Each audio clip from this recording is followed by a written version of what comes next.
Assalamualaikum warahmatullahi wabarakatuh. Oke, kembali lagi bro bersama kita semua ya, pejuang cuan dan pejuang sangkuters. Bagaimana nih keadaan kalian semua? Oke, semoga kalian dalam keadaan sehat semua dan saya doakan ya buat kalian jadi orang sukses semua. Amin, mantap ya. Dan tetap ya kawan-kawan ya, secangkir kopi harus selalu ada buat menemani kesempatan kali ini. Dimana bro kalau kita lihat bersama-sama nih untuk kesempatan kali ini ya, seperti yang kalian lihat sendiri kita mengacu pada Fair and Greed Index dulu ya. Kita lihat dari Fair and Greed Index-nya. Walaupun di sini masih dalam kondisi netral dan dia udah di atas 50% gitu bro ya. Cuman kan keadaan daripada sektor cryptocurrency kali ini itu masih apa ya? Koreksi, tapi koreksinya nggak dalam gitu ya. Untuk Bitcoin, koreksinya nggak langsung drop banget gitu, nggak ya. Karena memang Fair and Greed Index masih cukup stabil, ya kan. Terus di sini bro, kalau kita mengacu pada indeksnya altcoin. Nah, kalau berbicara tentang indeksnya altcoin, ya di sini bro, kalian bisa melihat sendiri dalam 24 jam, sorry bukan 24 jam ya. Untuk indeksnya altcoin itu berada di area 24. Sedangkan kalau kita melihat dari sesi Bitcoin dominance, ya Bitcoin dominance masih sangat-sangat mendominasi bro, masih sangat-sangat tinggi ya. Dia 63,2%. Makanya di sini banyak yang bertanya kenapa kemarin Bitcoin ATH kok altcoin naiknya nggak terlalu kenceng gitu kan, nggak terlalu wush gitu. Ya salah satu pemicunya ini bro, sampai sini paham ya. Salah satu pemicunya Bitcoin dominance. Oke ya, kalian bisa cari grafik Bitcoin dominance ya, atau tabel Bitcoin dominance, Bitcoin price dan altcoin price ya. Jadi kalian bisa compare tuh ketika Bitcoin dominance masih tinggi atau naik, price-nya Bitcoin stabil, altcoin akan gimana gitu, nanti itu ada gitu ya. Oke, untuk kali ini bro ada sedikit informasi buat kalian semua para Pi para apa ya, pioner gitu ya bro ya, untuk holder Pi Network lah. Karena gini bro, ditanya bang ada yang minta juga ya, ada yang minta untuk link apa ya, referral penambangan lah, kurang lebih seperti itu. Saya nggak main nambang bro ya.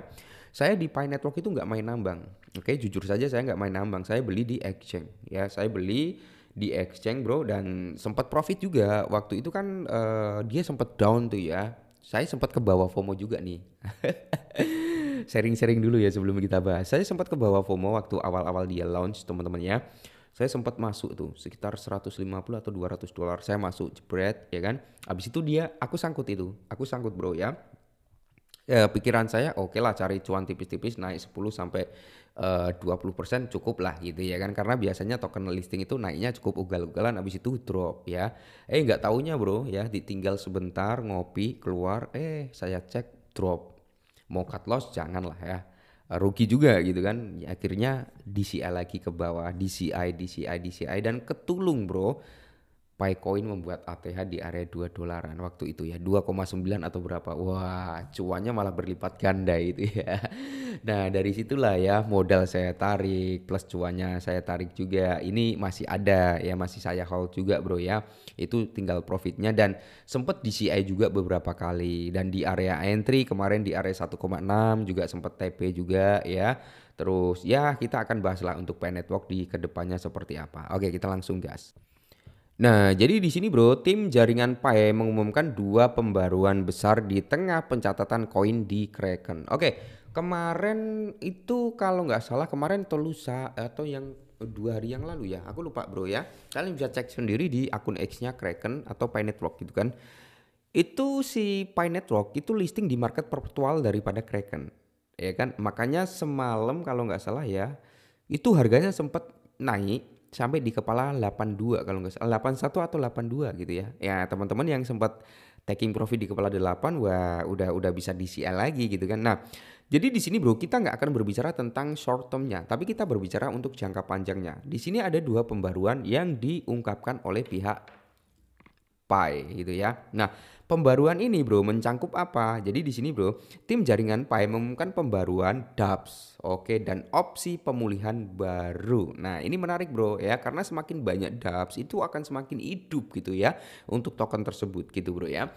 Akan semakin berkembang untuk ekosistemnya. Jadi untuk masa depannya semakin market share gitu kan. Nah, dalam sebuah postingan blog tim inti Pi yaitu PCT teman-teman ya, mengungkapkan bahwa mereka telah mengintegrasikan 5 aplikasi komunitas baru ke dalam antarmuka ekosistem mainnet, sehingga memperluas penawaran jaringan dan memperkuat fokus pada ekosistem dan utilitas. Oke, jadi gini bro, semakin banyak dApps itu akan semakin bagus ya buat perkembangan token tersebut dari segi ekosistem, utilitas gitu bro ya, akan semakin bagus ke depannya ya kan. Makanya kemarin tanggal 14 itu komunitas berharap 100 dApps itu luncur gitu kan. Ternyata 100 juta dana kapital gitu ya. Oke, tapi nggak apa-apa bro ya.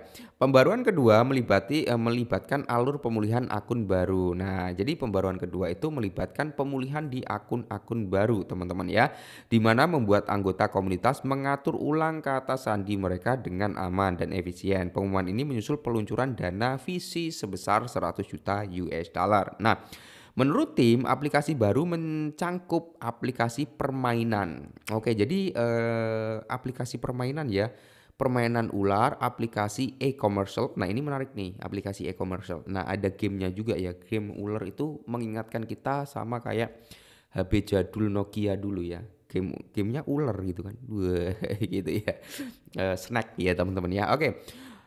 Terus di sini e-commercial ya teman-teman ya, dan aplikasi yang menyediakan data on-chain tentang token Pi. Nah, ini menarik, ini bagus ini bro untuk perkembangan di masa depan. Mereka mencatat bahwa aplikasi ini memenuhi standar jaringan untuk kualitas aplikasi, kelengkapan fungsi aplikasi, evaluasi utilitas, dan kepatuhan terhadap kebijakan dan pedoman ekosistem Pi yang lebih ketat. Oke, semoga saja bro ya, nanti gini loh ya, kalau dApps udah mulai terbentuk gitu kan,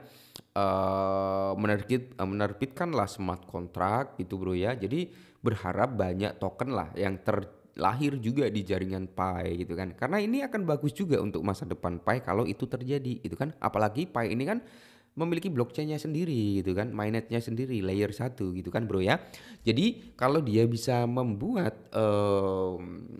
apa ya, token-token baru berbasis Pi gitu ya. Ini akan sangat menarik karena apa? Token Pi akan laku gitu bro ya. Yang pertama orang yang ingin beli di DEX-nya Pi gitu, semisal ya di DEX-nya apa di dApps-nya gitu bro ya.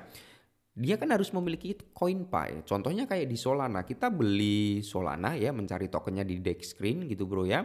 Terus kita swap di Phantom dan sebagainya, kita kan menggunakan Solana juga bro. Nah, jadi kalau perkembangannya bagus, kedepannya seperti ini, wah otomatis nih bro ya, kemungkinan besar Pi masih bisa bangkit lagi gitu ya.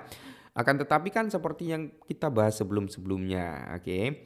Picoin itu harus banyak perubahan, mungkin dari segi unlocknya, ya kan, unlock tokennya, mungkin dari segi mekanisme transparasinya itu harus diperbaiki gitu bro. Ini akan sangat-sangat membantu untuk masa depan Pi. Nah, Kraken juga meluncurkan Perpetual Future. Di tengah pengumuman tim Pi Network, bursa kripto Kraken telah mendaftarkan Pi Perpetual Future di platformnya dengan leverage hingga 20 kali. Para pedagang akan dapat melakukan long atau short token di pasar berjangka bursa yang menaruhkan lebih dari 40 opsi anggunan dan berpotensi di lebih dari 360 pasar bro. Nah ini cukup menarik ya. Jadi kripto terkemuka seperti OKX ya, untuk perdagangan spot. Sementara itu anggota komunitas masih menunggu pencatatan di bursa kripto terkemuka lainnya seperti Binance, Bybit, dan Coinbase. Oke, Binance, Coinbase itu ada harapan bro, ada harapan. Tapi kalau Bybit, mengingat statement yang dikeluarkan oleh co-foundernya atau siapa ya,